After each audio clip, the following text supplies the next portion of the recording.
Hai sahabat cerita Momo, gimana kabarnya hari ini? Semoga selalu sehat dan bahagia ya. Pernah nggak sih kalian berada di posisi di mana kalian harus menahan tawa saat melihat orang yang paling kalian benci terkena karma? Kalau pernah, coba komen, pernah, di bawah ya. Ini adalah kisah nyata tentang bagaimana aku, Rina, berhasil membalas dendam pada mertuaku yang gila harta, hanya karena mereka mendengar satu kabar tak terduga. Semua berawal dari Budi, suamiku, yang diam-diam memberiku kejutan sebuah rumah mewah. Aku tidak tahu bahwa postingan foto sederhana di media sosial akan mengubah segalanya. Tanpa pikir panjang, mertuaku, Tuan dan Nyonya Dharma, langsung menjual semua yang mereka punya dan datang ke rumahku, membawa semua barangnya. Mereka berkata, akhirnya, kita bisa tinggal di rumah mewah. Aku hanya bisa menahan tawa, karena mereka tidak tahu bahwa rumah itu adalah sebuah jebakan. Sebelum kita lanjut ke bab pertama, ayo bantu aku naikkan semangat. Klik tombol like dan subscribe sekarang juga. Jangan lupa komen di bawah, nama, asal kota, dan hadir. Biar aku tahu siapa saja yang penasaran sama cerita ini. Rina menatap pemandangan kota dari balik jendela kaca setinggi langit-langit. Jari-jarinya menyentuh permukaan kaca yang sejuk, seolah mencoba meyakinkan dirinya sendiri bahwa pemandangan itu nyata. Di bawah sana, kota Jakarta yang pada terlihat seperti lautan bintang di malam hari. Lampu-lampu gedung pencakar langit berkilauan, membentuk labirin cahaya yang tak berujung. Napasnya terembus, menciptakan kabut tipis yang langsung menghilang, seiring dengan bisikan hatinya yang masih tak percaya. Ini semua milik kita, Rina. Suara Budi, suaminya, memecah keheningan. Budi melingkarkan lengannya di pinggang Rina, menempatkan dagunya di bahu wanita itu. Aroma parfumnya yang maskulin dan hangat mengisi ruang, membuat Rina merasa semakin nyaman. Aku masih merasa seperti sedang bermimpi, Mas, jawab Rina, suaranya bergetar. Dulu, kita hanya bisa melihat pemandangan ini dari foto-foto di majalah. Sekarang, Budi tersenyum, lalu mengecup pipi Rina dengan lembut. Sekarang, kita bisa melihatnya setiap malam. Ini hadiah untuk semua perjuangan kita. Untuk semua keringat dan air mata yang kita korbankan. 5 tahun yang lalu, Rina dan Budi memulai hidup mereka dari nol. Mereka memulai bisnis kecil-kecilan di sebuah ruko sempit yang jauh dari pusat kota. Saat itu, mereka hanya punya satu impian, memiliki tempat tinggal yang layak, sebuah rumah yang bisa mereka sebut rumah, tanpa beban cicilan yang mencekik. Rina bekerja siang dan malam, melupakan liburan, melupakan kumpul bersama teman-teman. Sementara Budi, ia adalah sosok pekerja keras yang tak pernah kenal lelah. Selalu menjadi penyemangat saat Rina merasa ingin menyerah. Impian itu terasa begitu jauh, bagai fata morgana di gurun pasir. Namun, berkat kegigihan dan keberanian mereka, bisnis itu perlahan berkembang. Dari ruko sempit, mereka pindah ke kantor yang lebih besar. Dari bisnis lokal, mereka merambah ke pasar internasional. Dan kini, di hadapan mereka, berdiri sebuah rumah megah di salah satu kawasan paling elit di Jakarta. Rumah itu adalah kejutan dari Budi.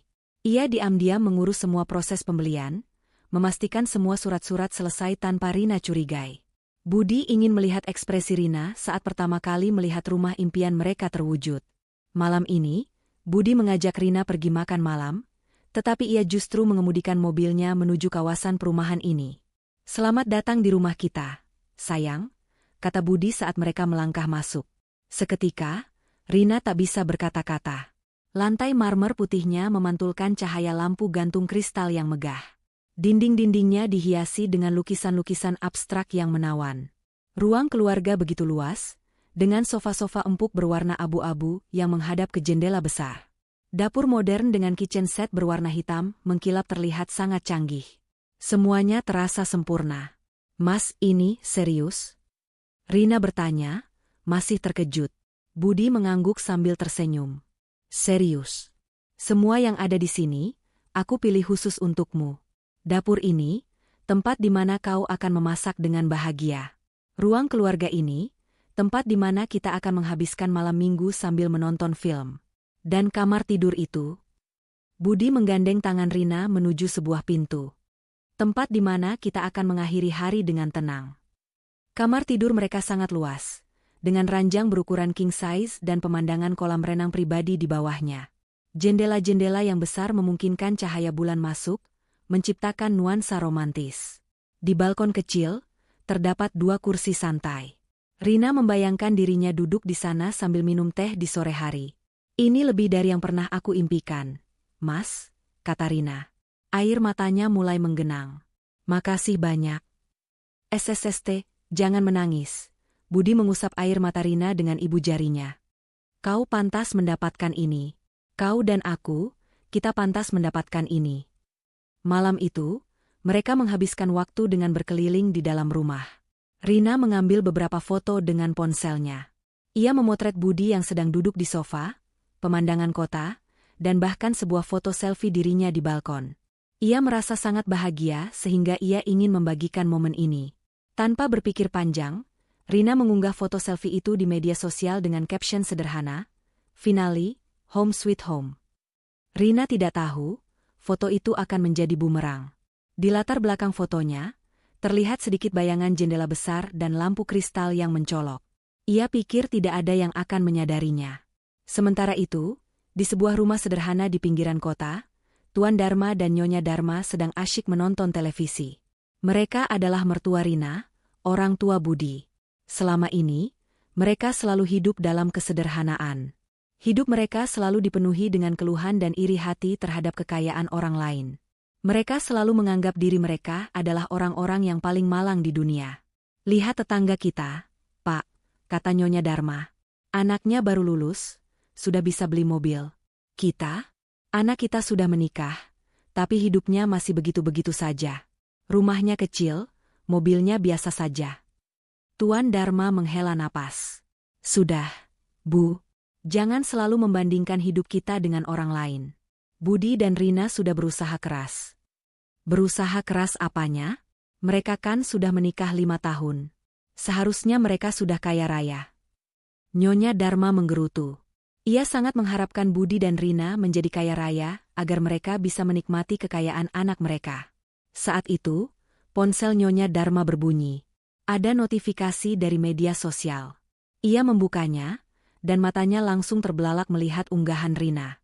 Ia membesarkan layar ponselnya, memerhatikan setiap detail pada foto itu. Ada lampu kristal, lantai marmer, dan jendela besar. Nyonya Dharma langsung mengenali pemandangan yang ada di foto itu, pemandangan kota dari sebuah gedung di kawasan elit. Pak, lihat ini. Nyonya Dharma berteriak histeris, menyodorkan ponselnya ke Tuan Dharma. Tuan Dharma mengambil ponsel itu dan melihat unggahan Rina. Ekspresi wajahnya langsung berubah.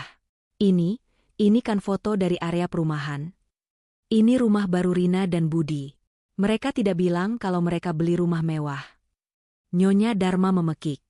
Pantas saja mereka tidak pernah mengajak kita makan malam di luar lagi. Mereka sudah punya banyak uang sekarang. Kedua pasutri itu saling pandang dengan mata yang berbinar. Sebuah ide gila tiba-tiba muncul di benak mereka. Bu, bagaimana kalau kita jual saja rumah ini? Kata Tuan Dharma.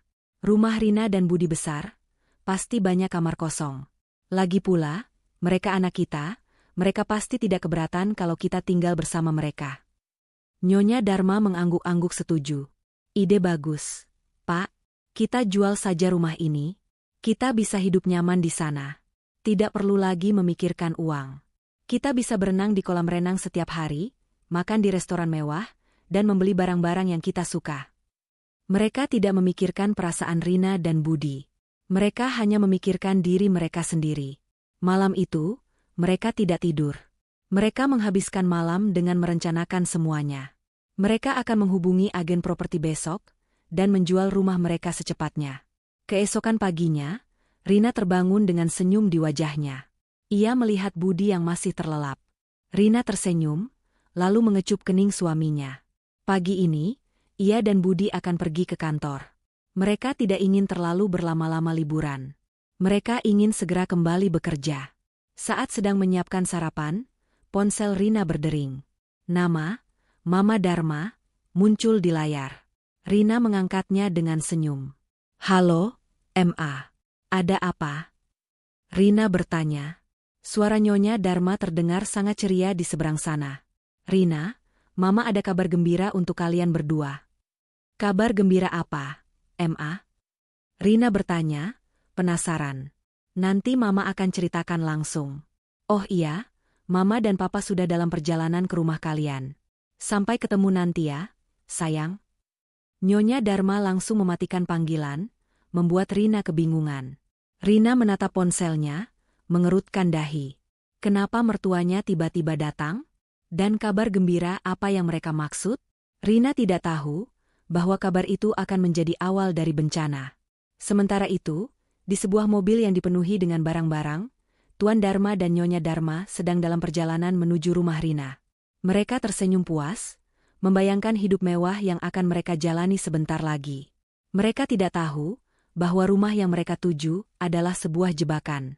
Pintu rumah Rina dan Budi tiba-tiba diketuk dengan tidak sabar. Rina yang sedang mencuci piring di dapur langsung mematikan keran, mengerutkan dahi. Ia melirik jam di dinding. Pukul 9 pagi. Masih terlalu pagi untuk ada tamu. Apalagi, mertuanya bilang mereka baru dalam perjalanan. Rina berjalan perlahan ke pintu depan, memandang dari balik lubang intip. Ia terkejut melihat dua wajah yang sangat familiar, Tuan dan Nyonya Dharma, berdiri di sana dengan senyum lebar. "Ma, Papa." Rina membuka pintu, masih dipenuhi rasa bingung. "Kok cepat sekali sampai?" Katanya masih di jalan. Nyonya Dharma terkekeh. "Ah, kami naik taksi, Nak. Kan sudah tidak punya mobil lagi," katanya riang tanpa beban. Kata-kata itu seolah menampar Rina, membuatnya semakin terkejut. Rina melihat ke jalanan, dan di sana, sebuah truk besar berisi perabotan dan koper-koper milik mertuanya sedang mundur perlahan. Tuan Dharma sudah bersiap-siap untuk mengarahkan sopir truk. "Ini ada apa ya, Ma?" tanya Rina, suaranya pelan dan menuntut penjelasan. Budi yang mendengar keributan dari ruang tengah, segera menghampiri. Ia membeku di tempat saat melihat mertuanya dan truk yang penuh dengan barang. Nyonya Dharma, tidak menyadari ketegangan di antara Rina dan Budi, dengan santai melangkah masuk ke dalam rumah. Sepatunya yang kotor menginjak lantai marmer putih yang bersih. "Ayolah Rina, jangan pasang muka begitu. Mama sama Papa mau pindah ke sini. Kami sudah menjual rumah kami." "Jual rumah?" Budi akhirnya bersuara, suaranya lebih keras dari biasanya. "Kenapa, Pak? Kenapa kalian tidak bilang apa-apa?" Tuan Dharma tersenyum puas. "Kami ingin memberi kalian kejutan, Nak. Lagi pula, kenapa harus punya dua rumah kalau kita bisa tinggal di satu tempat? Rumah ini kan besar sekali, pasti muat untuk kita semua. Akhirnya, kita bisa tinggal di rumah mewah." Rina menahan napasnya. Wajahnya memerah, tetapi ia berusaha mengendalikan dirinya. Ia menatap Budi yang terlihat sangat marah. Budi berjalan ke arah truk dan berbicara dengan sopirnya. "Kembalikan semua barang-barang ini ke alamat asal. Kami tidak pesan apa-apa." Nyonya Dharma histeris. "Apa-apaan kamu, Budi? Ini barang-barang Mama. Ini barang-barang Papa. Jangan berani-beraninya kamu menyuruh sopir itu untuk mengembalikannya." "Ma, dengarkan Budi." Rina berusaha menenangkan mertuanya, tetapi Nyonya Dharma tidak mau mendengarkan.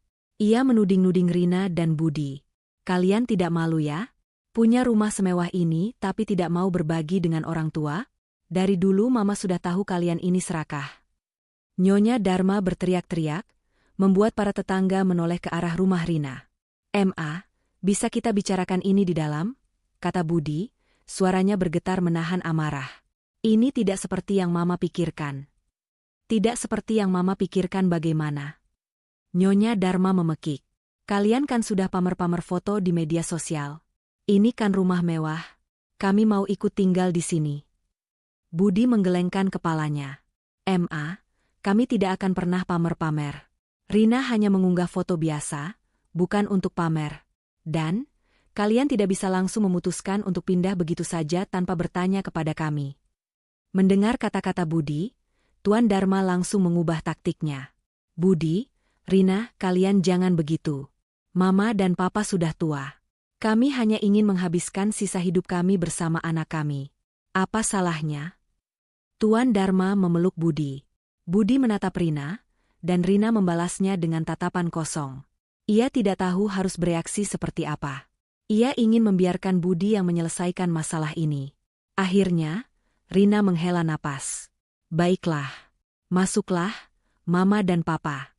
Kita bicarakan ini baik-baik. Rina tahu, keputusannya ini adalah kesalahan. Tetapi ia tidak punya pilihan. Jika ia menolak, mertuanya akan terus berteriak di depan rumahnya, dan ini akan menjadi skandal besar. Nyonya Dharma tersenyum puas, melirik sinis ke arah Rina dan Budi. Tuan Dharma pun melangkah masuk, meninggalkan sopir truk yang kebingungan di luar. Budi memberikan kode kepada sopir truk itu untuk segera masuk. Mereka memindahkan koper dan perabotan dari truk ke dalam rumah Rina. Ruang keluarga yang luas kini dipenuhi dengan koper-koper yang berantakan, dan beberapa perabotan kuno milik mertuanya. Nah, begini kan lebih baik, kata Nyonya Dharma, duduk di sofa abu-abu Rina. Rumah ini agak kotor ya, lantainya banyak debu. Rina, tolong bersihkan lantai ini ya. Rina terkejut mendengar permintaan itu. Ia menatap mertuanya, lalu menatap Budi. Budi menggelengkan kepalanya, seolah memberi isyarat bahwa mereka harus bersabar. "Ma, ini rumah kami," Budi berkata dengan nada datar. "Kami baru pindah semalam. Tentu saja masih ada debu." "Ya, tapi kan kalian harusnya sudah bersih-bersih sebelum Mama dan Papa datang." Nyonya Dharma menggerutu. "Oh, iya. Mama mau kamar tidur yang paling besar." "Di mana?" "Itu kamar kami, Ma," Budi berkata dengan hati-hati. "Ya sudah. Kalian pindah ke kamar lain. Kalian kan masih muda, bisa tidur di mana saja." Nyonya Dharma mengibaskan tangannya, seolah memberi perintah. Rina tidak bisa lagi menahan tawanya. Ia menutup mulutnya dengan kedua tangan, tetapi suaranya yang terkekeh-kekeh tetap terdengar. Nyonya Dharma menatap Rina dengan heran. "Kenapa kamu ketawa, Rina? Ada yang lucu?" Nyonya Dharma bertanya, matanya menyipit. Rina menggelengkan kepalanya, berusaha terlihat normal. "Tidak ada, Ma. Saya hanya senang kalian ada di sini." "Sungguh." Rina menahan tawanya. Ia tidak bisa membayangkan bagaimana reaksi mertuanya jika mereka tahu apa yang akan terjadi nanti. Rumah ini adalah sebuah jebakan. Dan ia tidak sabar menunggu saat-saat di mana mereka akan menyadarinya. Bab 3, Awal Mula Penderitaan. Nyonya Dharma menatap Rina dengan curiga, tetapi tawa Rina yang terkesan polos membuatnya mengesampingkan prasangka buruk. "Awas saja kalau kamu macam-macam," gumamnya pelan. "Pak, ayo kita lihat kamar mana yang paling cocok untuk kita." Tuan Dharma mengangguk semangat. Mereka berdua bergegas menuju lantai atas, seolah sedang menjelajahi istana. Rina dan Budi saling berpandangan. Budi menggelengkan kepalanya perlahan, ekspresi frustrasi terlihat jelas di wajahnya. "Mas, apa yang harus kita lakukan?" bisik Rina. "Ini sudah keterlaluan." "Sabar, sayang. Mereka sudah terlanjur di sini," jawab Budi, suaranya terdengar lelah. "Kita lihat saja sampai mana mereka berani. Aku sudah punya rencana B." Sementara itu, di lantai atas, Nyonya Dharma membuka satu persatu pintu kamar dengan antusiasme yang membara. "Yang ini terlalu kecil, Pak. Yang ini pemandangannya tidak bagus. Ah, ini pasti kamar Rina dan Budi. Lihatlah, ranjangnya besar sekali." Mereka menemukan kamar utama dan langsung mendeklarasikannya sebagai milik mereka, tanpa izin. Tuan Dharma membaringkan dirinya di ranjang empuk, menghela napas panjang penuh kenikmatan. "Begini rasanya hidup di surga," katanya, memejamkan mata. Nyonya Dharma mengambil posisi di sampingnya, tertawa puas. Mereka merasa telah mencapai puncak kehidupan. Namun, kebahagiaan itu tidak berlangsung lama. Nyonya Dharma bangun dari ranjang dan melihat ke sekeliling. "Pak, ini kok dingin sekali ya? AC-nya di mana?" Tuan Dharma mencari-cari remote AC, tetapi tidak menemukannya. "Mungkin di bawah bantal, Bu," katanya. Nyonya Dharma mencari di bawah semua bantal, tetapi tidak ada. Terdengar suara tawa pelan dari luar pintu kamar. Rina berdiri di sana dengan Budi, menyaksikan tingkah laku mereka. Rina melangkah masuk. "Ma, Papa, kamar ini memang tidak ada remote AC," kata Rina. "Ini sistem pintar, jadi harus pakai aplikasi di ponsel." "Aplikasi? Ponsel apa?" Nyonya Dharma bertanya dengan bingung. Ia hanya tahu cara mengoperasikan ponsel lamanya yang hanya bisa untuk telepon dan SMS. "Mama tidak punya aplikasi seperti itu." Biar Budi yang atur, Ma, kata Budi. Berapa suhunya, Ma? 20, jawab Nyonya Dharma tanpa pikir panjang. Budi mengangguk, lalu membuka ponselnya. Beberapa detik kemudian, udara dingin mulai mengalir dari AC. Nyonya Dharma merasa bangga. Ia pikir ia sudah berhasil memamerkan kekuasaannya.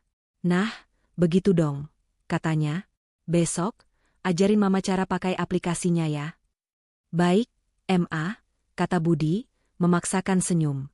Seiring berjalannya hari, Nyonya Dharma dan Tuan Dharma mulai menyadari bahwa hidup di rumah mewah tidak semudah yang mereka bayangkan. Pertama, mereka harus belajar cara mengoperasikan semua peralatan rumah tangga canggih. Dapur Rina yang modern dengan kompor induksi, microwave, dan oven pintar membuat Nyonya Dharma kewalahan. Ia selalu terbiasa dengan kompor gas dan oven manual. Setiap kali ia mencoba memasak, ia selalu membuat kesalahan. Rina, kompor ini kenapa tidak nyala? Tanya Nyonya Dharma suatu pagi, frustrasi. Ma, tekan tombol on dulu, lalu pilih suhunya. Jawab Rina, menahan senyum. Jangan langsung taruh panci. Nyonya Dharma menggerutu, tetapi ia tetap melakukan apa yang Rina katakan. Ia merasa harga dirinya terluka.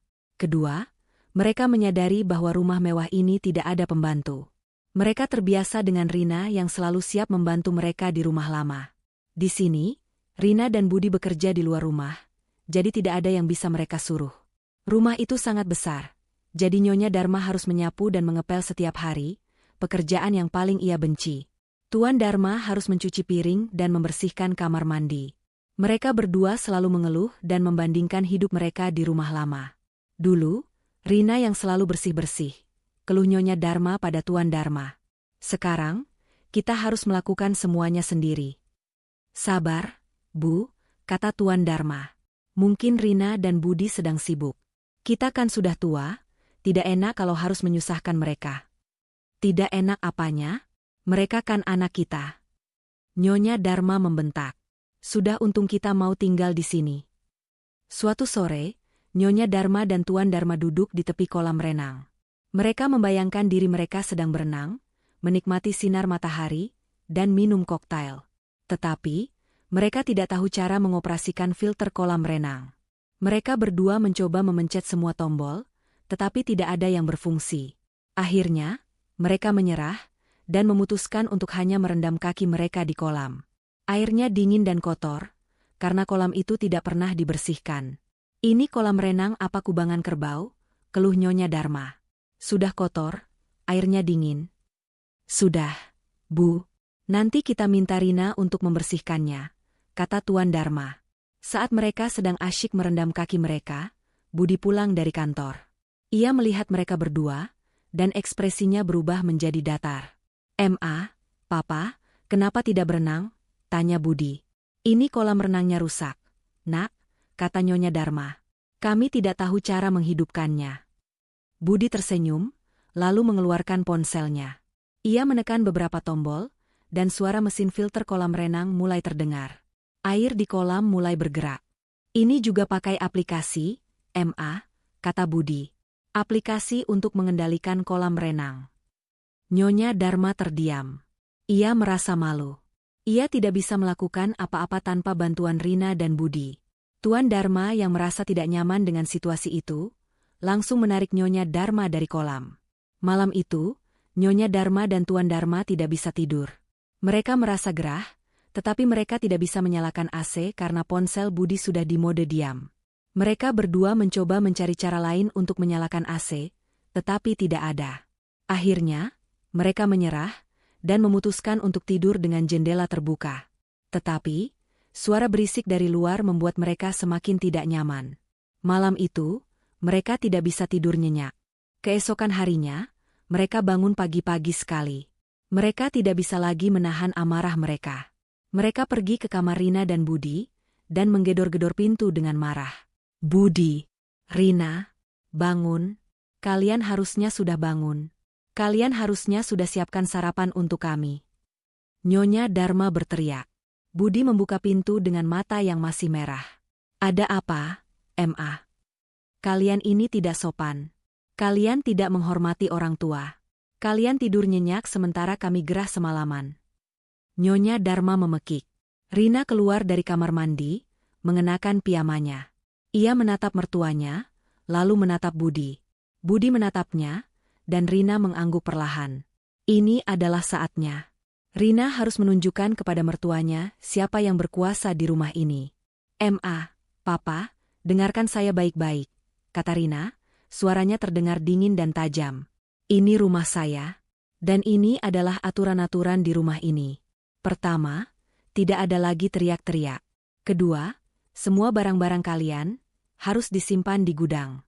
Ketiga, kalian harus bayar biaya listrik, air, dan makanan. Keempat, jika kalian ingin menggunakan fasilitas di sini, kalian harus bertanya dulu pada kami.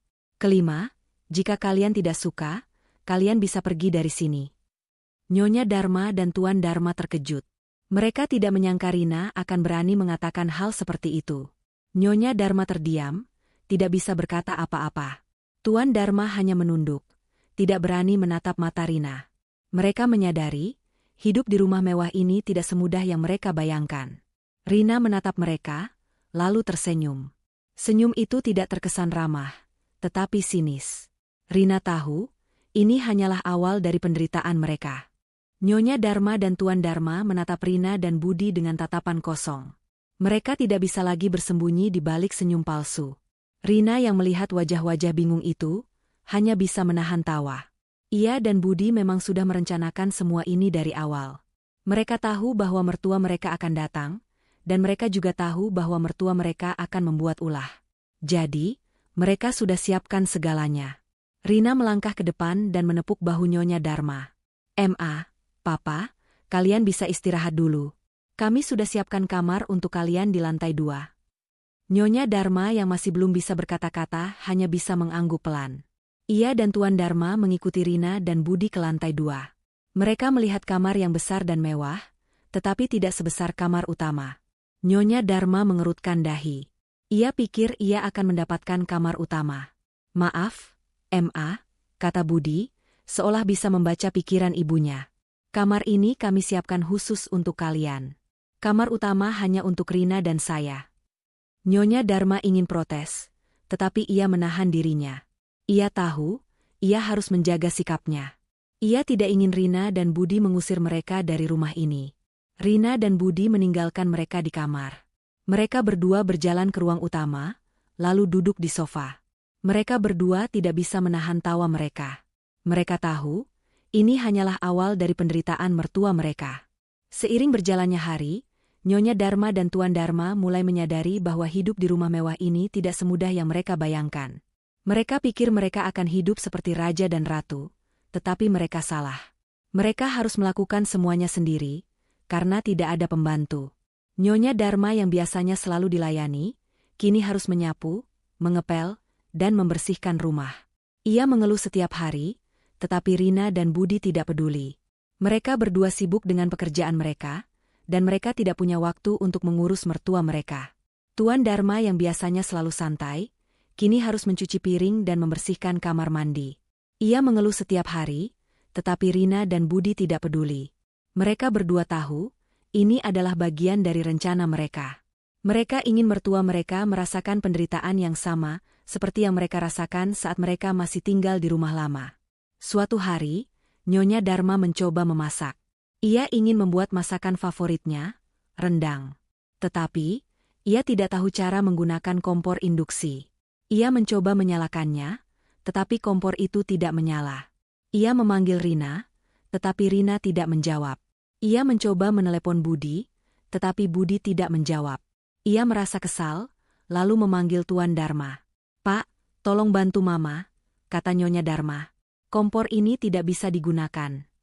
Tuan Dharma yang sedang mencoba menyalakan televisi di ruang keluarga, menghela napas. Bu, televisi ini juga tidak bisa digunakan. Mereka berdua merasa putus asa. Mereka merasa diri mereka sudah terjebak di rumah ini. Mereka tidak bisa melakukan apa-apa tanpa bantuan Rina dan Budi. Malam itu, Rina dan Budi pulang dari kantor. Mereka melihat mertua mereka sedang duduk di sofa dengan wajah cemberut. Kenapa, Kenapa Papa? Tanya Rina dengan suara yang manis. Kalian tidak menikmati hari ini? Nyonya Dharma menatap Rina dengan mata menyala. Kamu ini kenapa? Kenapa semua barang di rumah ini harus pakai aplikasi? Kenapa tidak ada remote? Rina tersenyum. Itu namanya rumah pintar, Ma. Kami ingin hidup kami lebih mudah. Ma, Papa, kalian kan tahu kami sibuk. Kami tidak punya waktu untuk mengurus rumah. Tuan Dharma menghela napas. Rina, Budi, kami tidak tahu cara menggunakannya. Budi menatap mereka. Ma, Papa, kalian bisa belajar. Atau, kalian bisa membayar orang untuk mengurusnya. Kami sudah berikan aturan-aturan di sini. Kalian harus membayarnya. Nyonya Dharma terdiam. Ia tidak bisa berkata apa-apa. Ia sadar, Rina dan Budi benar-benar serius.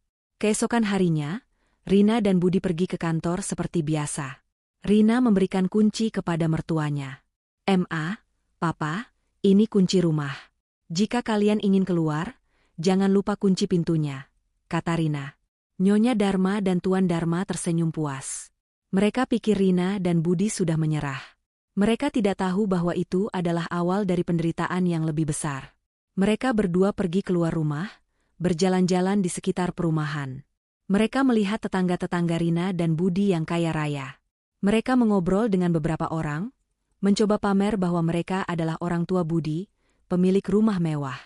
Tetapi, mereka tidak tahu bahwa tetangga-tetangga itu adalah orang-orang yang cerdas. Mereka langsung tahu bahwa Tuan dan Nyonya Dharma adalah orang-orang yang tidak jujur.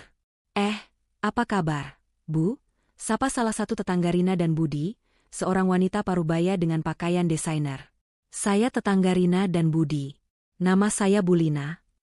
Oh, halo, kata Nyonya Dharma, tersenyum lebar. Saya Nyonya Dharma, ibunda dari Budi. Kami baru pindah ke sini. Bulina terkejut. Pindah ke sini? Tapi Rina dan Budi tidak pernah cerita. Mereka tidak bilang kalau mereka punya mertua yang akan tinggal bersama mereka. Nyonya Dharma terdiam. Ia tidak tahu harus menjawab apa. Tuan Dharma yang merasa tidak nyaman dengan situasi itu, langsung menarik Nyonya Dharma dari sana. Mereka berdua berjalan kembali ke rumah, dengan wajah yang murung. Tuh kan, Pak, kita sudah tidak punya harga diri lagi, keluh Nyonya Dharma. Mereka semua tahu kalau kita menumpang di rumah anak kita. Sudah, Bu, jangan dipikirkan, kata Tuan Dharma, mencoba menenangkan istrinya. Yang penting kita bisa tinggal di sini. Tetapi, Nyonya Dharma tidak bisa tenang. Ia merasa malu. Ia ingin kembali ke rumah lamanya, tetapi ia sudah menjualnya. Ia tidak punya tempat tinggal lagi. Ia merasa dirinya sudah terjebak. Malam itu, Nyonya Dharma menelepon Rina. Suaranya terdengar lemas. Rina, Mama kangen sama masakanmu. Budi, bisa kalian masak untuk kita malam ini? Rina dan Budi menahan senyum mereka. Mereka tahu, ini adalah bagian dari rencana mereka. Maaf, Ma. Kami sudah makan malam di luar. Kami akan pulang telat. Kalian bisa pesan makanan saja. Nyonya Dharma terdiam. Ia tidak bisa berkata apa-apa. Ia tidak punya uang untuk pesan makanan. Ia melirik Tuan Dharma, yang juga tidak punya uang. Mereka berdua hanya bisa menatap kulkas yang kosong. Mereka tidak tahu bahwa ini hanyalah awal dari penderitaan mereka. Rina dan Budi tahu, mereka tidak bisa terus-terusan melakukan ini. Mereka harus membuat jebakan ini sempurna. Mereka harus membuat mertuanya benar-benar menyesal. Rina dan Budi kembali ke rumah, dan mereka melihat mertuanya yang sedang tidur di ruang keluarga. Mereka berdua tidak bisa menahan tawa mereka. Rina mengeluarkan ponselnya dan mengambil foto mereka berdua. Ia memposting foto itu di media sosial, dengan caption, "The last night in our lovely home." Nyonya Dharma terbangun dan melihat ponsel Rina. Ia terkejut. Rina, apa maksudnya ini? Rina tersenyum. Ma, Papa, kami pindah. Kami akan pindah ke rumah baru. Nyonya Dharma dan Tuan Dharma terkejut. Mereka tidak menyangka Rina dan Budi akan melakukan ini. Kalian pindah? Lalu kami bagaimana? Tanya Nyonya Dharma. Rina dan Budi hanya tersenyum.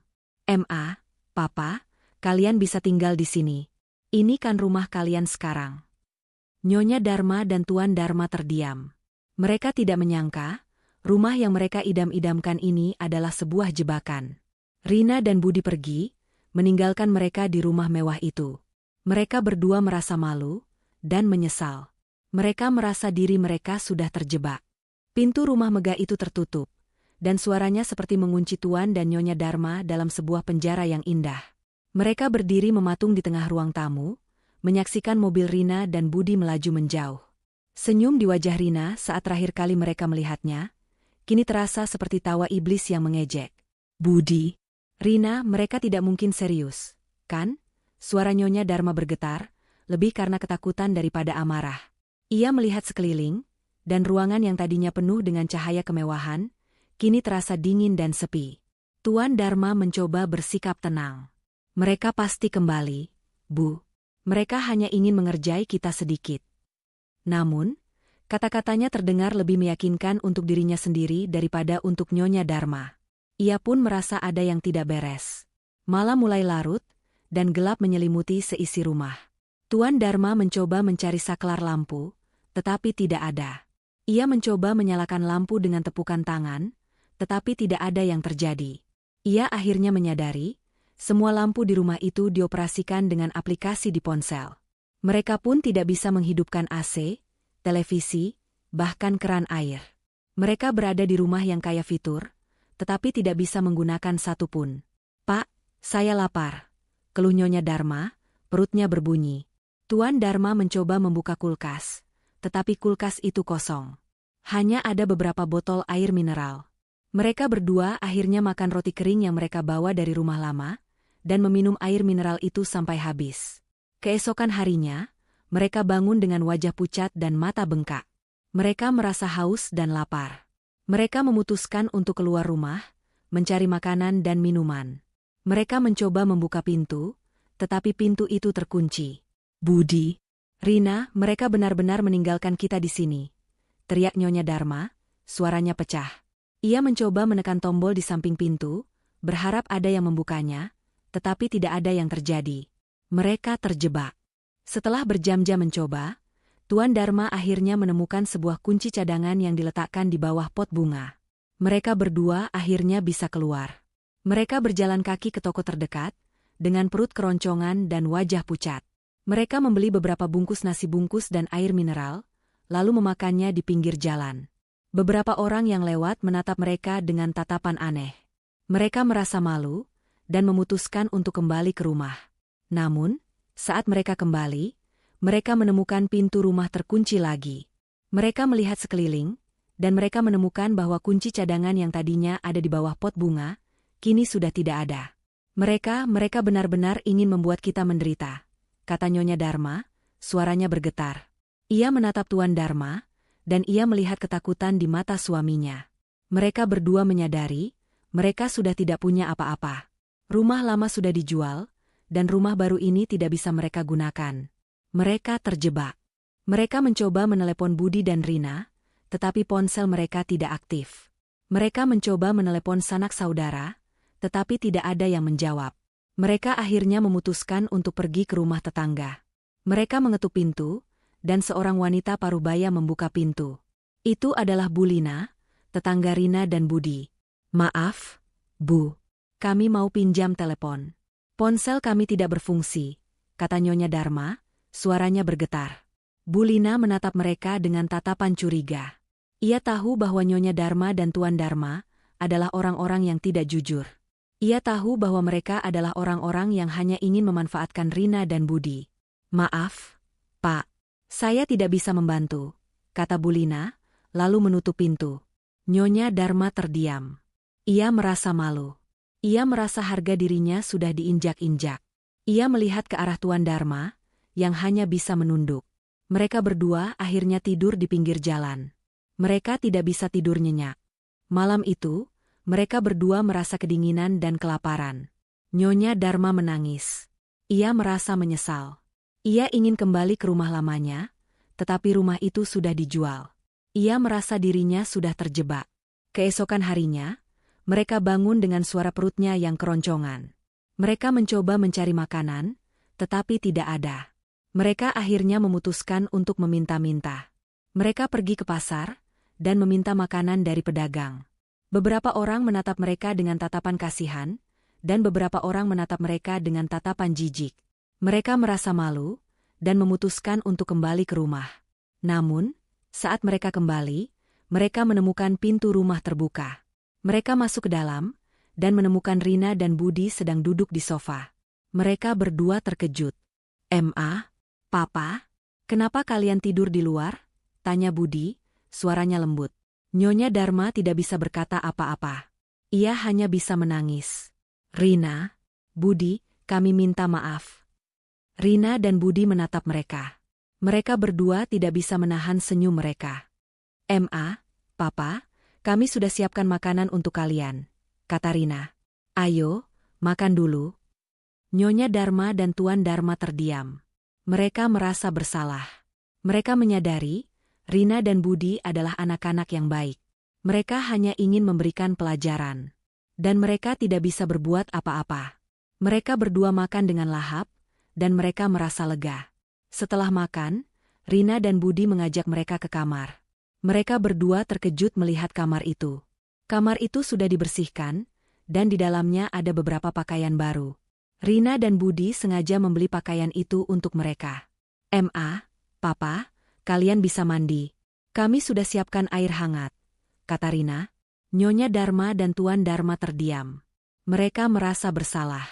Mereka menyadari, Rina dan Budi adalah anak-anak yang baik. Mereka hanya ingin memberikan pelajaran.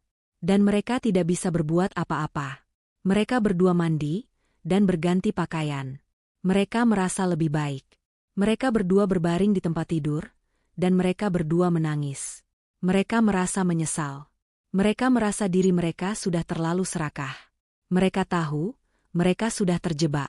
Pagi itu, mentari bersinar cerah, tetapi tidak ada kehangatan yang terasa di hati Nyonya Dharma dan Tuan Dharma. Mereka duduk di teras belakang rumah, memandangi kolam renang yang airnya tampak berkilauan, seolah mengejek penderitaan mereka. Tubuh mereka masih terasa lemas setelah semalaman tidur di pinggir jalan. Pakaian yang mereka kenakan kotor dan bau, berbeda jauh dari penampilan mereka yang biasanya rapi dan mewah. Harga diri mereka telah hancur. Mereka tidak lagi bisa membusungkan dada, apalagi membanggakan diri. Yang tersisa hanyalah kekosongan dan penyesalan yang dalam. Nyonya Dharma menatap Tuan Dharma, matanya bengkak dan merah. "Pak, kenapa kita jadi seperti ini?" Suaranya serak. "Semua ini gara-gara kita." Tuan Dharma hanya bisa menunduk. Ia tidak bisa menyalahkan istrinya sepenuhnya, karena ia juga ikut terbawa hawa nafsu. Ia ingin menenangkan Nyonya Dharma, tetapi kata-kata seolah tercekat di tenggorokannya. Ia tahu, semua ini adalah ulah mereka sendiri. Mereka sudah kehilangan segalanya demi ambisi yang salah. Andai kita tidak menjual rumah itu, andai kita tidak serakah. Nyonya Dharma meratapi nasibnya, air matanya kembali mengalir. Ia teringat betapa nyaman dan tenangnya hidup mereka di rumah lama, dengan segala kenangan yang mereka miliki. Kini, semuanya telah hilang. Tiba-tiba, sebuah mobil mewah melaju masuk ke halaman rumah. Rina dan Budi keluar dari mobil dengan pakaian olahraga, wajah mereka terlihat segar dan bahagia. Mereka membawa tas-tas besar yang berisi makanan, minuman, dan beberapa pakaian baru. Nyonya Dharma dan Tuan Dharma terkejut. Mereka tidak menyangka Rina dan Budi akan kembali. Mereka berdua berdiri dengan canggung, merasa malu. "Ma, Papa, kenapa kalian tidur di luar?" tanya Budi, suaranya terdengar lembut, seolah-olah tidak ada yang terjadi. Nyonya Dharma tidak bisa berkata apa-apa. Ia hanya bisa menangis. Budi berjalan mendekat, memeluk ibunya dengan erat. "Ma, Papa, kami minta maaf," kata Budi, suaranya bergetar. "Kami tahu, ini semua salah kami. Kami tidak seharusnya meninggalkan kalian." Rina yang melihat pemandangan itu, hanya bisa menahan senyumnya. Ia tahu, Budi sedang memainkan perannya dengan sangat baik. "Ma, Papa, kami sudah siapkan makanan untuk kalian," kata Rina, suaranya terdengar manis. "Ayo, makan dulu." Nyonya Dharma dan Tuan Dharma terdiam. Mereka merasa bersalah. Mereka menyadari, Rina dan Budi adalah anak-anak yang baik. Mereka hanya ingin memberikan pelajaran. Dan mereka tidak bisa berbuat apa-apa. Mereka berdua makan dengan lahap, dan mereka merasa lega. Setelah makan, Rina dan Budi mengajak mereka ke kamar. Mereka berdua terkejut melihat kamar itu. Kamar itu sudah dibersihkan, dan di dalamnya ada beberapa pakaian baru. Rina dan Budi sengaja membeli pakaian itu untuk mereka. Papa, kalian bisa mandi. Kami sudah siapkan air hangat, kata Rina. Nyonya Dharma dan Tuan Dharma terdiam. Mereka merasa bersalah. Mereka menyadari, Rina dan Budi adalah anak-anak yang baik. Mereka hanya ingin memberikan pelajaran. Dan mereka tidak bisa berbuat apa-apa. Mereka berdua mandi, dan berganti pakaian. Mereka merasa lebih baik. Mereka berdua berbaring di tempat tidur, dan mereka berdua menangis. Mereka merasa menyesal. Mereka merasa diri mereka sudah terlalu serakah. Mereka tahu, mereka sudah terjebak. Rina dan Budi meninggalkan mereka sendirian. Mereka berdua berjalan ke ruang utama, lalu duduk di sofa. Mereka berdua tidak bisa menahan tawa mereka. Rina mengeluarkan ponselnya dan mengambil foto mereka berdua. Ia memposting foto itu di media sosial, dengan caption, "The last night in our lovely home." Nyonya Dharma terbangun dan melihat ponsel Rina. Ia terkejut. "Rina, apa maksudnya ini?" Rina tersenyum. Papa, kami pindah. Kami akan pindah ke rumah baru." Nyonya Dharma dan Tuan Dharma terkejut. Mereka tidak menyangka Rina dan Budi akan melakukan ini. "Kalian pindah? Lalu kami bagaimana?" tanya Nyonya Dharma. Rina dan Budi hanya tersenyum. Papa, kalian bisa tinggal di sini. Ini kan rumah kalian sekarang."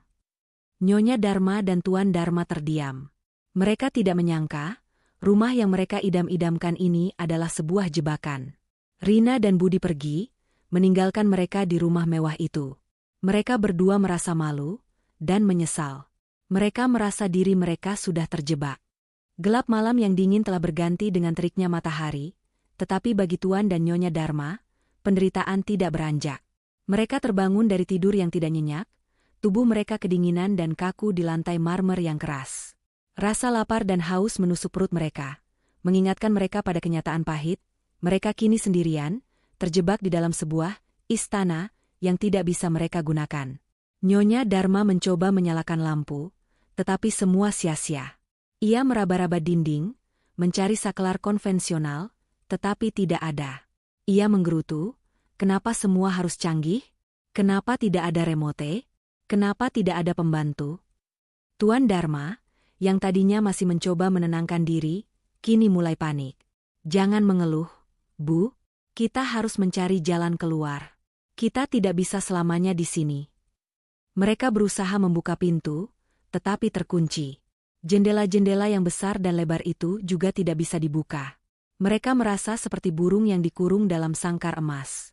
Mereka mencoba menelepon Rina dan Budi, tetapi ponsel mereka tidak aktif. Mereka mencoba menghubungi sanak saudara dan teman-teman lama, tetapi tidak ada yang peduli. Mereka sudah terlalu banyak mengeluh dan meminta-minta, hingga tidak ada lagi yang mau mengangkat telepon mereka. Kepanikan Nyonya Dharma mencapai puncaknya. Ia mulai menangis. "Pak, apa yang harus kita lakukan? Kita tidak punya uang, tidak punya makanan, tidak punya tempat tinggal." Tuan Dharma menghela napas. Ia tahu, ia harus melakukan sesuatu. Ia melihat perhiasan yang masih melekat di jari-jari istrinya.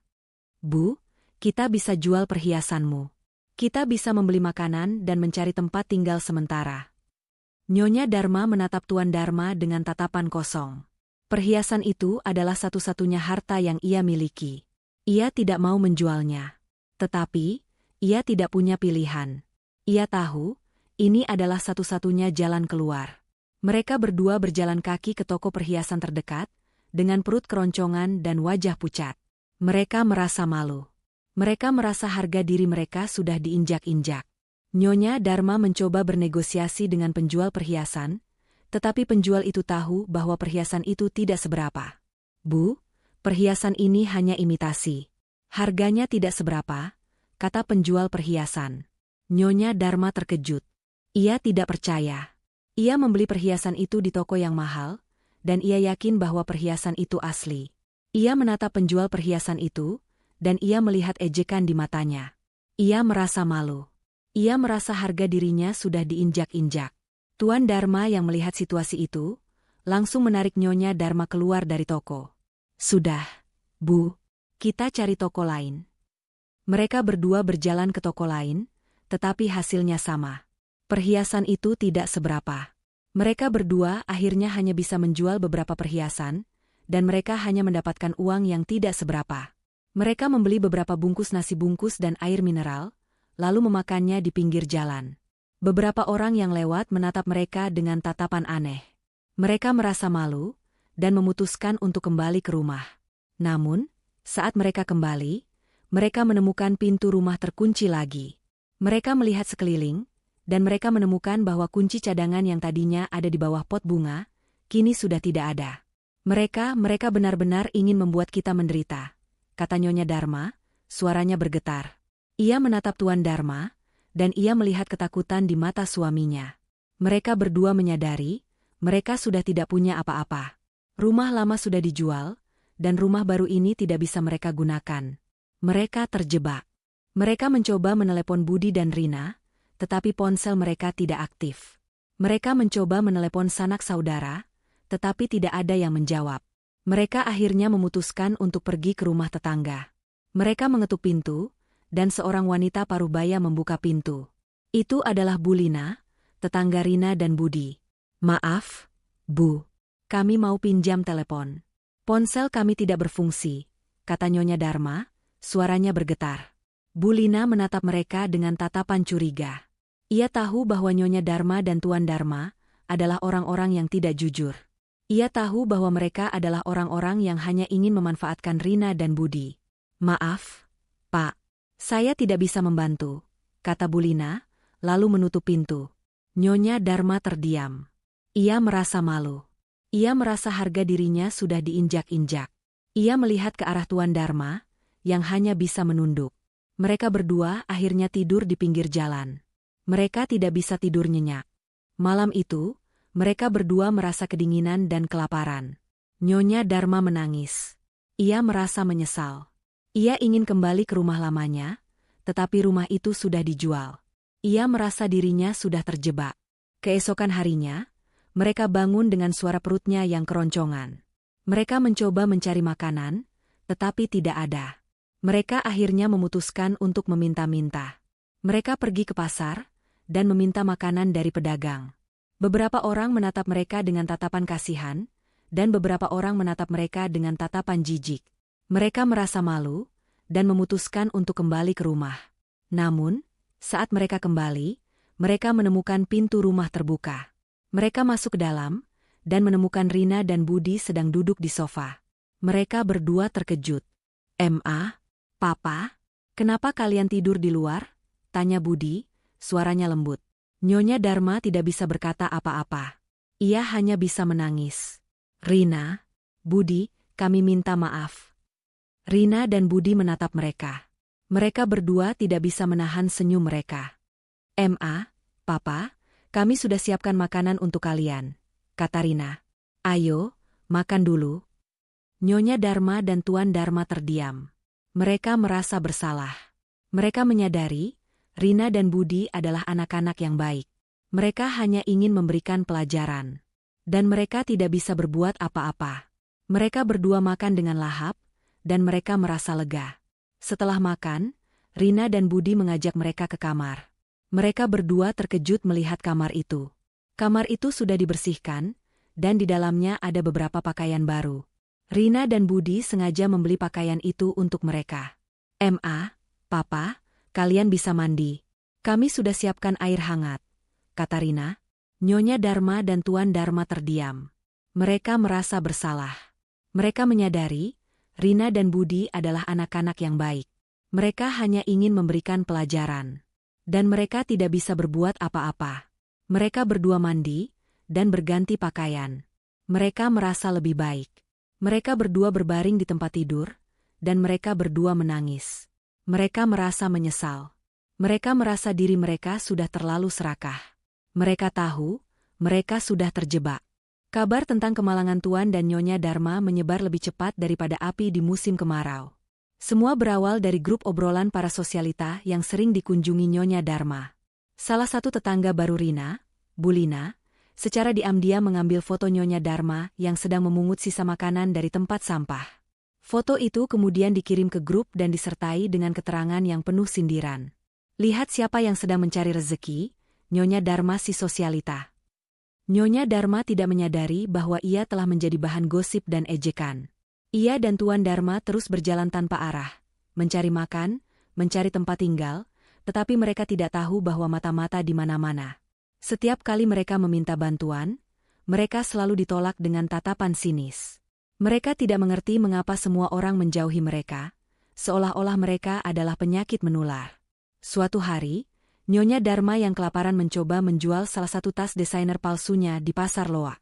Seorang wanita parubaya, yang dulunya adalah teman dekat Nyonya Dharma, melihatnya dari kejauhan. Wanita itu, yang bernama Nyonya Widi, langsung mengambil foto Nyonya Dharma yang sedang bernegosiasi dengan penjual. Tanpa berpikir panjang, ia mempostingnya di media sosialnya, dengan caption, "The Fall of a Queen, Nyonya Dharma yang dulu sombong, kini harus menjual tas palsunya." Nyonya Dharma yang melihat postingan itu, langsung jatuh pingsan.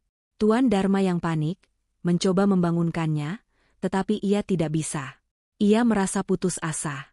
Ia tahu, ia tidak bisa mengurus istrinya sendirian. Ia tahu, ia harus mencari bantuan. Tuan Dharma mencoba menelepon Rina dan Budi, tetapi ponsel mereka tidak aktif. Ia mencoba menelepon sanak saudara, tetapi tidak ada yang menjawab. Ia merasa dirinya sudah terjebak. Ia membawa Nyonya Dharma ke sebuah rumah sakit terdekat. Mereka tidak punya uang, jadi ia harus meminta-minta kepada orang-orang yang lewat. Beberapa orang memberinya uang, tetapi tidak seberapa. "Pak, kenapa kita jadi seperti ini?" tanya Nyonya Dharma, suaranya terdengar lemas. "Kenapa semua orang menjauhi kita?" Tuan Dharma tidak bisa menjawab. Ia tahu, semua ini adalah ulah mereka sendiri. Mereka sudah terlalu sombong, terlalu serakah. Kini, mereka harus menanggung akibatnya. Nyonya Dharma harus dirawat di rumah sakit. Ia mengalami dehidrasi dan kelelahan. Tuan Dharma tidak bisa meninggalkan istrinya sendirian, jadi ia harus tidur di kursi rumah sakit. Ia merasa malu. Ia merasa harga dirinya sudah diinjak-injak. Suatu hari, seorang dokter datang ke kamar Nyonya Dharma. "Pak, istri Anda sudah membaik. Tetapi, ia harus tetap dirawat di sini. Ia juga harus mengonsumsi vitamin dan obat-obatan. Kami juga harus melakukan beberapa tes darah. Ini semua butuh biaya," kata dokter. Tuan Dharma terdiam. Ia tidak punya uang. Ia merasa putus asa. Ia ingin menelepon Rina dan Budi, tetapi ia tidak bisa. Ia tidak punya ponsel. Ia merasa dirinya sudah terjebak. Ia memutuskan untuk keluar dari rumah sakit dan meminta-minta lagi. Ia berjalan ke pinggir jalan, dan ia melihat sebuah mobil mewah melaju kencang. Itu adalah mobil Budi. Tuan Dharma langsung melambaikan tangannya, tetapi Budi tidak melihatnya. Ia merasa sedih. Ia merasa putus asa. Setelah berjam-jam meminta-minta, Tuan Dharma akhirnya mendapatkan uang yang cukup untuk membeli makanan dan minuman. Ia kembali ke rumah sakit, dan ia melihat Nyonya Dharma sedang duduk di tempat tidur, dengan wajah yang pucat. "Bu, saya sudah beli makanan untukmu," kata Tuan Dharma, suaranya terdengar lemas. Nyonya Dharma tidak menjawab. Ia hanya menatap Tuan Dharma dengan tatapan kosong. Tuan Dharma merasa sedih. Ia tahu, ia harus melakukan sesuatu. Ia tidak bisa membiarkan istrinya terus-terusan seperti ini. Malam itu, Tuan Dharma memutuskan untuk menelepon polisi. Ia ingin melaporkan Rina dan Budi. Ia ingin Rina dan Budi ditangkap, dan ia ingin mereka dihukum. Ia tahu, ini adalah satu-satunya jalan keluar. Ia tahu, ia harus melakukan ini. Ia berjalan ke kantor polisi, dan ia melihat seorang polisi sedang duduk di mejanya. Ia langsung mendekat, dan ia menceritakan semuanya. Ia menceritakan bagaimana Rina dan Budi menipu mereka, dan bagaimana Rina dan Budi meninggalkan mereka di rumah mewah itu. Polisi itu mendengarkan dengan seksama, dan ia merasa kasihan. "Pak, saya mengerti. Tetapi, saya tidak bisa melakukan apa-apa. Ini adalah masalah keluarga. Kami tidak bisa ikut campur," kata polisi. Tuan Dharma terkejut. Ia tidak percaya. Ia memohon kepada polisi, tetapi polisi itu tidak peduli. Tuan Dharma merasa dirinya sudah terjebak. Ia akhirnya kembali ke rumah sakit, dan ia melihat Nyonya Dharma sedang tidur. Ia merasa lelah. Ia merasa putus asa. Ia tidak tahu apa yang harus ia lakukan. Keesokan harinya, seorang wanita parubaya datang ke kamar Nyonya Dharma. Ia adalah Rina. Tuan Dharma terkejut. Ia tidak menyangka Rina akan datang. "Rina, kenapa kamu di sini?" tanya Tuan Dharma, suaranya bergetar. Rina tersenyum. "Pak, aku datang untuk menjemput kalian. Kalian bisa tinggal di rumahku. Kalian bisa tinggal di sini selamanya." Tuan Dharma dan Nyonya Dharma terdiam. Mereka tidak menyangka Rina akan melakukan ini. Mereka merasa bersalah. Mereka merasa diri mereka sudah terlalu jahat. Mereka menyadari Rina dan Budi adalah anak-anak yang baik. Mereka hanya ingin memberikan pelajaran. Dan mereka tidak bisa berbuat apa-apa. Mereka berdua akhirnya menerima tawaran Rina. Mereka berdua tinggal di rumah Budi dan Rina. Mereka berdua berpikir, ini adalah awal dari kehidupan yang bahagia. Tetapi mereka salah. Pagi itu, mentari bersinar cerah, tetapi tidak ada kehangatan yang terasa di hati Nyonya Dharma dan Tuan Dharma. Mereka duduk di teras belakang rumah, memandangi kolam renang yang airnya tampak berkilauan, seolah mengejek penderitaan mereka. Tubuh mereka masih terasa lemas setelah semalaman tidur di pinggir jalan. Pakaian yang mereka kenakan kotor dan bau, berbeda jauh dari penampilan mereka yang biasanya rapi dan mewah. Harga diri mereka telah hancur. Mereka tidak lagi bisa membusungkan dada, apalagi membanggakan diri. Yang tersisa hanyalah kekosongan dan penyesalan yang dalam. Nyonya Dharma menatap Tuan Dharma, matanya bengkak dan merah. "Pak, kenapa kita jadi seperti ini?" Suaranya serak. "Semua ini gara-gara kita." Tuan Dharma hanya bisa menunduk. Ia tidak bisa menyalahkan istrinya sepenuhnya, karena ia juga ikut terbawa hawa nafsu. Ia ingin menenangkan Nyonya Dharma, tetapi kata-kata seolah tercekat di tenggorokannya. Ia tahu, semua ini adalah ulah mereka sendiri. Mereka sudah kehilangan segalanya demi ambisi yang salah. Andai kita tidak menjual rumah itu, andai kita tidak serakah. Nyonya Dharma meratapi nasibnya, air matanya kembali mengalir. Ia teringat betapa nyaman dan tenangnya hidup mereka di rumah lama, dengan segala kenangan yang mereka miliki. Kini, semuanya telah hilang. Tiba-tiba, sebuah mobil mewah melaju masuk ke halaman rumah. Rina dan Budi keluar dari mobil dengan pakaian olahraga, wajah mereka terlihat segar dan bahagia. Mereka membawa tas-tas besar yang berisi makanan, minuman, dan beberapa pakaian baru. Nyonya Dharma dan Tuan Dharma terkejut. Mereka tidak menyangka Rina dan Budi akan kembali. Mereka berdua berdiri dengan canggung, merasa malu. "Ma, Papa, kenapa kalian tidur di luar?" tanya Budi, suaranya terdengar lembut, seolah-olah tidak ada yang terjadi. Nyonya Dharma tidak bisa berkata apa-apa. Ia hanya bisa menangis. Budi berjalan mendekat, memeluk ibunya dengan erat. "Ma, Papa, kami minta maaf," kata Budi, suaranya bergetar. "Kami tahu, ini semua salah kami.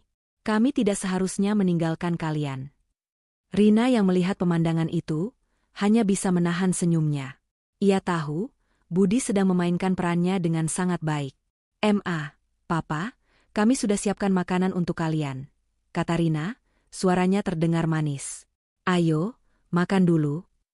Nyonya Dharma dan Tuan Dharma terdiam. Mereka merasa bersalah. Mereka menyadari, Rina dan Budi adalah anak-anak yang baik. Mereka hanya ingin memberikan pelajaran. Dan mereka tidak bisa berbuat apa-apa.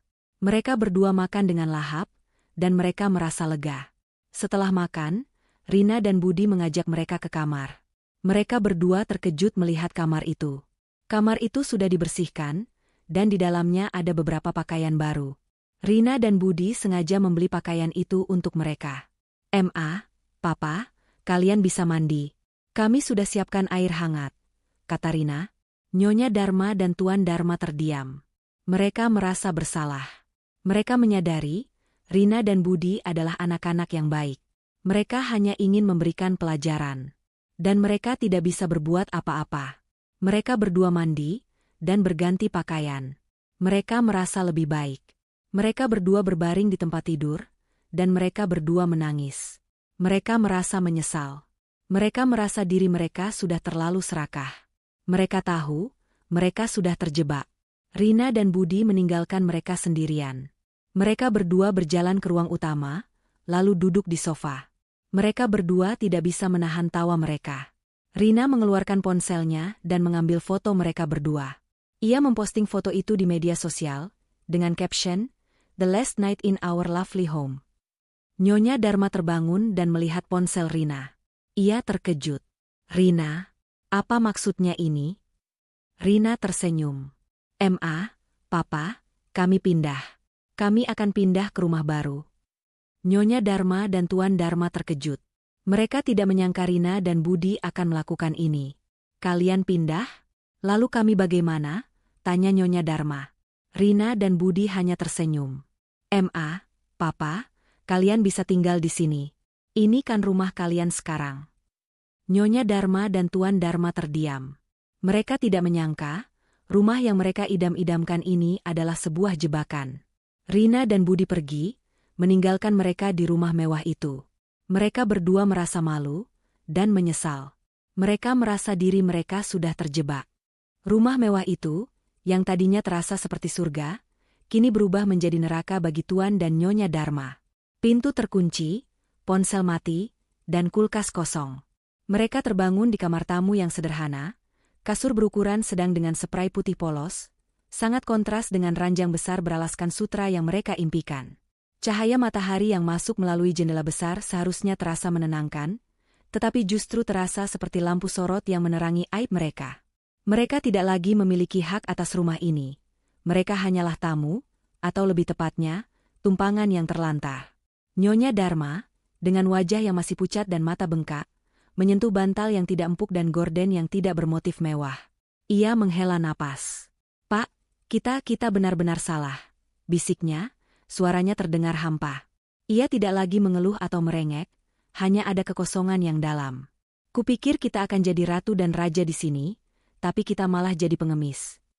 Tuan Dharma, yang duduk di tepi ranjang, hanya mengangguk pelan. Rambutnya acak-acakan dan jenggotnya tumbuh tidak teratur.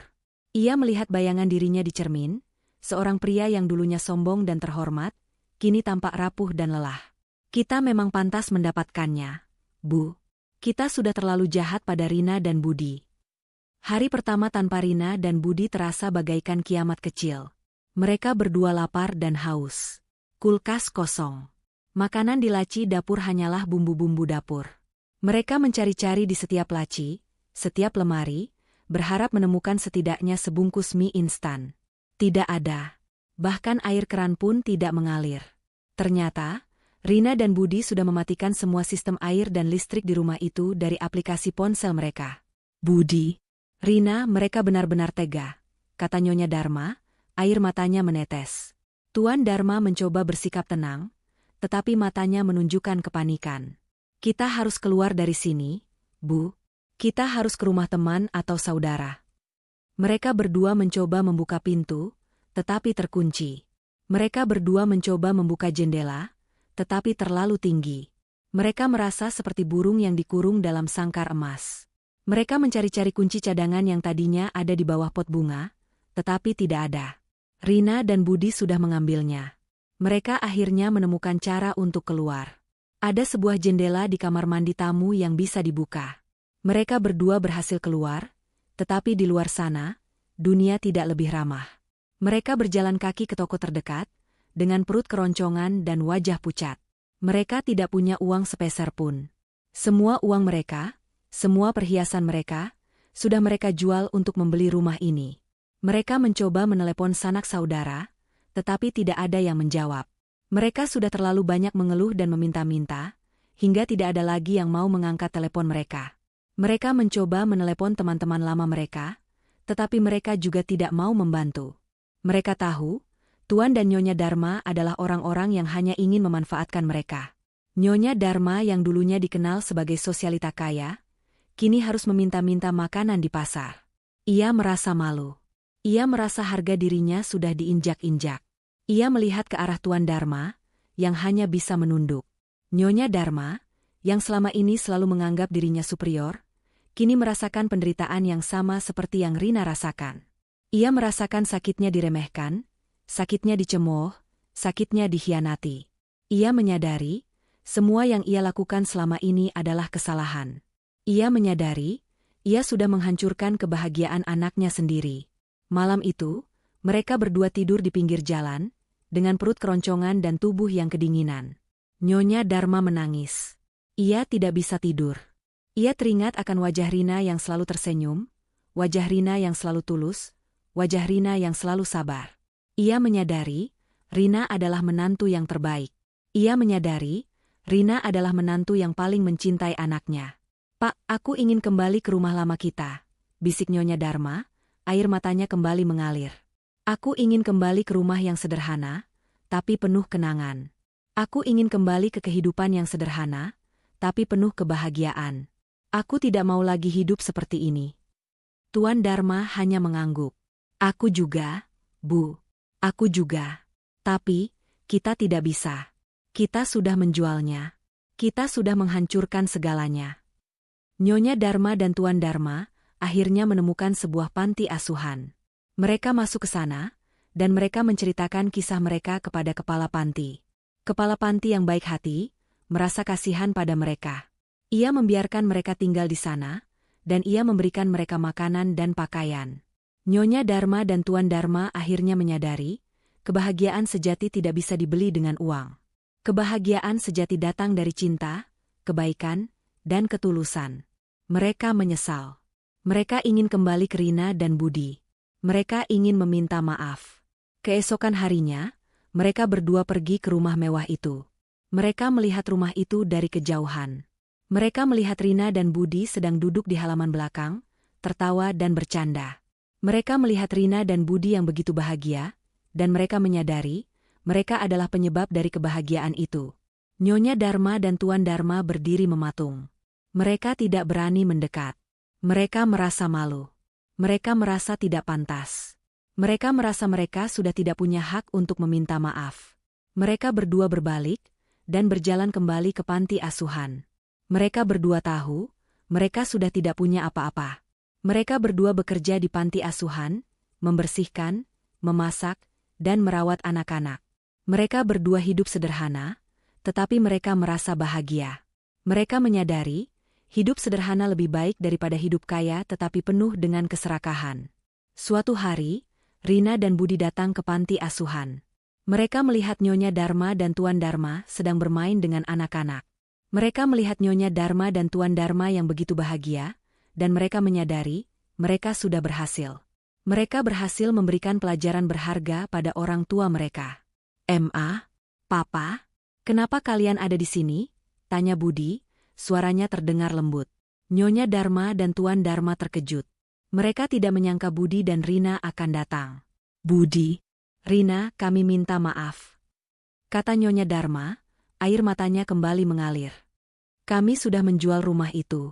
Kami sudah menghancurkan segalanya. Kami tahu, kami salah.